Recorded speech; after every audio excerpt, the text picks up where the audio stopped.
Alice et Renée. Renée était encore trop petite pour aller en classe. C'était là son grand chagrin.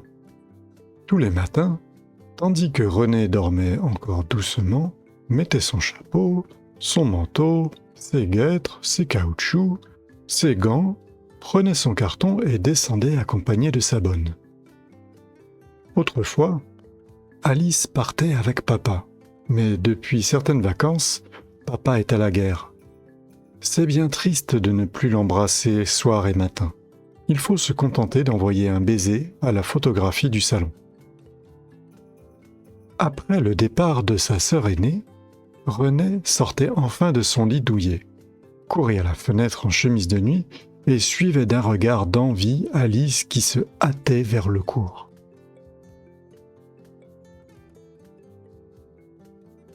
C'est étrange, mais même en hiver, Renée aurait aimé sortir comme Alice par le vent, la pluie, la neige. Aussi quel bonheur quand maman disait à la bonne « Vous pouvez emmener Renée chercher Alice ». Renée s'habillait vite, descendait en courant, trottinait, babillait, riait, mais dès qu'elle avait passé la porte du cours, elle devenait timide, pensive. C'est à peine si elle osait marcher, lever les yeux.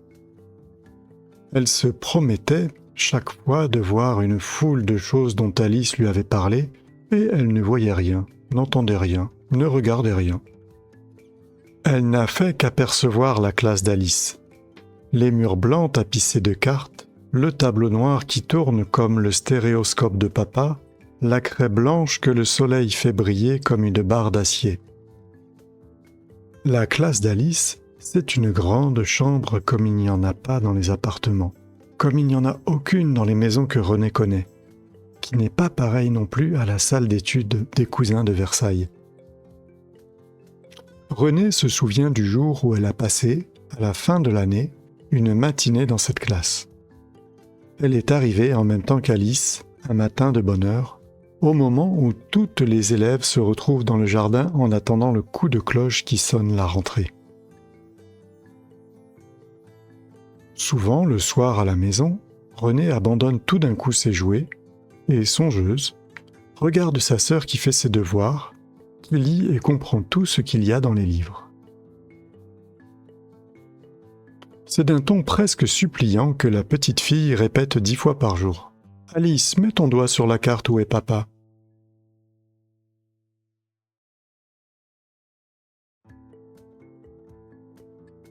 Renée a eu 5 ans au printemps dernier et, depuis la rentrée, elle va tous les jours en classe pour de vrai, dit-elle.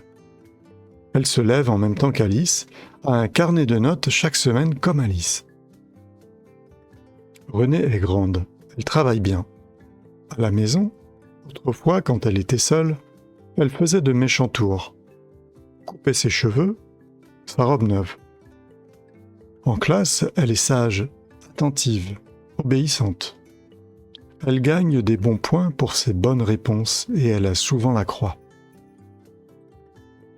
L'autre jour, dans la leçon de lecture, il y avait le mot « fier ». Mademoiselle a demandé « Qu'est-ce que cela veut dire, fier ?» « C'est moi quand je suis sage », a répondu Renée.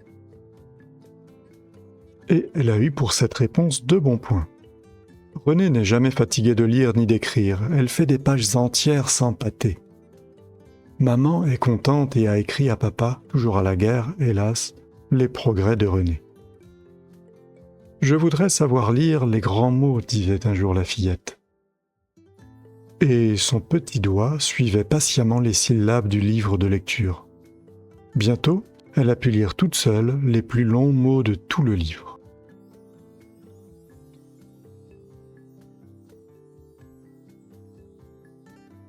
« Je voudrais bien lire l'écriture », a-t-elle dit plus tard. Et Alice a prêté ses cahiers les mieux écrits. Enfin, la semaine dernière, elle a fait une belle lettre pour papa et elle a mis l'adresse elle-même. « À mon papa dans sa tranchée ». La lettre de Renée est partie avec celle de maman. Quelques jours plus tard, il y avait une petite enveloppe bleue pour Renée. « Lis la lettre de ta sœur Alice », dit la maman. Non, je veux lire toute seule, a répondu René. Et d'impatients petits doigts déchiraient déjà l'enveloppe. René lut lentement. Ma chère petite Néné, j'ai bien reçu ta bonne petite lettre, ainsi que les beaux dessins que j'ai trouvés très bien. Je suis fier d'avoir une grande fille qui travaille bien. Je t'envoie de petites violettes de l'Argonne que j'ai cueillies tout près de notre cantonnement. Que je serais heureux si je pouvais aller te porter moi-même un gros bouquet. Enfin, j'espère qu'un jour viendra où je ne quitterai plus ma chère petite Néné que j'embrasse bien fort. Ton papa.